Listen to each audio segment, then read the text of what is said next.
Tribuners, saya Vivin Maidarina, tergabung dalam rubrik traveling. Kali ini saya ingin berbagi cerita tentang perjalanan ke Gunung Batur yang ada di Bali. Biasanya kalau ke Bali selalu main air, entah sekedar menikmati pantai atau nyemplung sekalian menyelam. Tapi kali ini mencoba mencicipi gunungnya, Gunung Batur.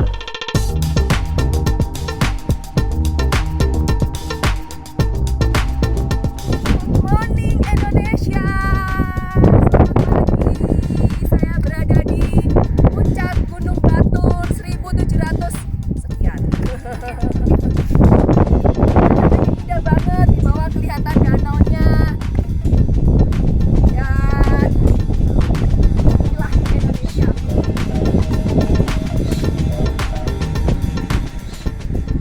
Pulau Bali masih masuk dalam jalur cincin api, sehingga sebenarnya banyak gunung api di pulau ini.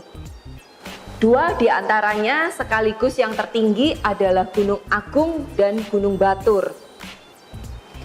Gunung Agung dianggap perwujudan Purusa atau laki-laki, dan Gunung Batur adalah perwujudan Pradana atau perempuan. Antara Purusa dan Padana tidak bisa dipisahkan karena senantiasa bersinergi untuk melahirkan kesuburan dan menciptakan kesejahteraan bagi masyarakat Bali. Pura Batur menjadi tempat pemujaan umat Hindu di seluruh Bali untuk memohon keselamatan di bidang persawahan. Partner travelingku kali ini, Rani, ingin mencicipi Gunung Batur. Selain tidak terlalu tinggi dan cukup santai untuk dinikmati tanpa membutuhkan waktu yang lama, pemandangan di sekitarnya juga sangat indah. Jadilah salah satu weekend kami di bulan November 2019 lalu digunakan untuk melakukan pendakian ke Gunung Batur ini. Seorang teman Surabaya yang sudah pindah ke Bali ikutan dikompori untuk bergabung dalam acara pendakian ini bersama kami. Meskipun si Ria belum pernah naik gunung, tapi dia sudah terbiasa lari maraton, sehingga fisiknya pasti aman. Dia malah mengajak suami dan 2 anaknya untuk berbagi virus pengalaman mendaki. Jadilah Minggu pagi kami langsung janjian bertemu di parkiran pendakian Gunung Batur. Sabtunya setelah mendarat di Pulau Bali, langsung cari makan dan gelato bersama Rani. Sorenya tetap tidak mau melewatkan suasana sunset di area Seminyak. Menjelang malam, kami berdua langsung menuju ke area Kintamani, mendekati area kaki Gunung Batur. Kami memesan kamar di Caldera Hotel and Restoran. Harganya masih ringan di kantong.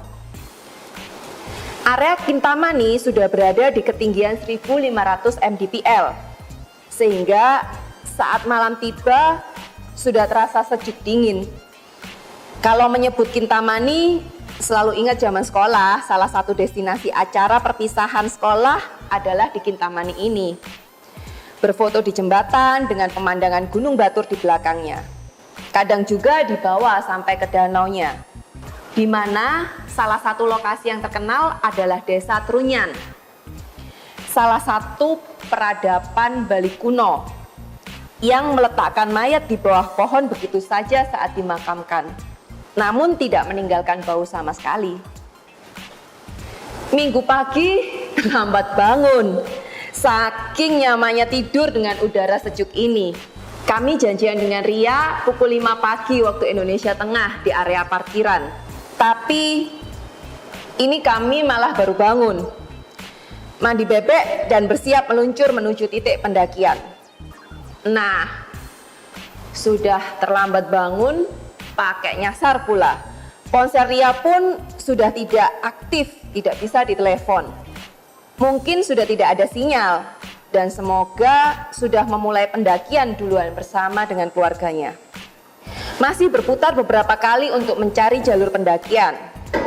Sebenarnya area parkiran tidak susah untuk dicari. Lebih kurang pukul 6 pagi kami baru tiba di parkiran. Matahari sudah tinggi, sehingga cita-cita menikmati matahari terbit pupus sudah. Tapi pemandangan cantik selama perjalanan tidak akan membuat kecewa meski kesiangan. Berjalan sedikit ngebut untuk menyusul Ria dan keluarganya. Jalur pendakian Gunung Batur ini sangat cocok untuk pemula. Jalurnya didominasi oleh pasir dan berbatu. Medannya cenderung terus menanjak, namun bukan pendakian panjang. Cukup berbekal air mineral, cemilan, jaket, dan jas hujan. Hasil ngebut lebih kurang setengah jam, kami sudah sampai di pos 1 dan bertemu Ria yang sedang sibuk berfoto dengan keluarganya. Berpelukan melepas rindu, kemudian foto-foto lagi. Pemandangan dari pos 1 ini sangat cantik, membentang Danau Batur yang masih tertutup kabut. Tak jauh dari pos 1 terdapat tugu bertuliskan Batur dengan ketinggian 1717 mdpl. Namun area tugu ini masih belum puncaknya. Kami masih berada di separuh perjalanan. Tapi banyak pengunjung yang menghabiskan waktu cukup lama untuk menikmati keindahan pos 1 ini. Dan bahkan cukup sampai pos 1 saja, tanpa merasa perlu untuk mendaki sampai puncaknya. Merasa tanggung, saya dan Rani tetap berlanjut menuju puncaknya. Ria dan keluarganya pamit untuk pulang dan kami berjanji ketemu di kota sebelum penerbangan kami kembali ke Surabaya. Jalur pendakian masih sama, didominasi oleh pasir dan batu. Terus menanjak. Selama perjalanan, kami banyak berhenti untuk foto-foto dengan pemandangan beratap langit biru. Lebih kurang 1 jam kami berjalan, tibalah di puncaknya. Pemandangan terbuka, dikelilingi dengan perbukitan hijau dan Danau Batur. Di salah satu sisi terdapat pagar rotan dengan membentang bendera Indonesia. Inilah salah satu tanah Indonesia yang cantik di ketinggian Pulau Bali. Nah, seperti khasnya beberapa area di Bali, di puncak ini pun masih banyak monyet berkeliaran.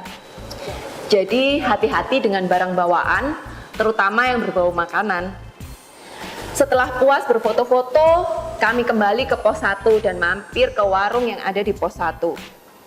Kami menikmati secangkir kopi sambil melanjutkan cuci mata menyaksikan pemandangan di seberang. Tak bosan rasanya. Menyimpannya dalam memori sebagai makanan bagi otak kami hari ini. Kembali turun dan pulang ke hotel.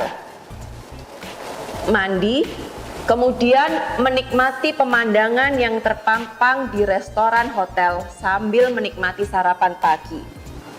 Di depan mata terpampang pemandangan Gunung Batur, danaunya, dan Gunung Abangan.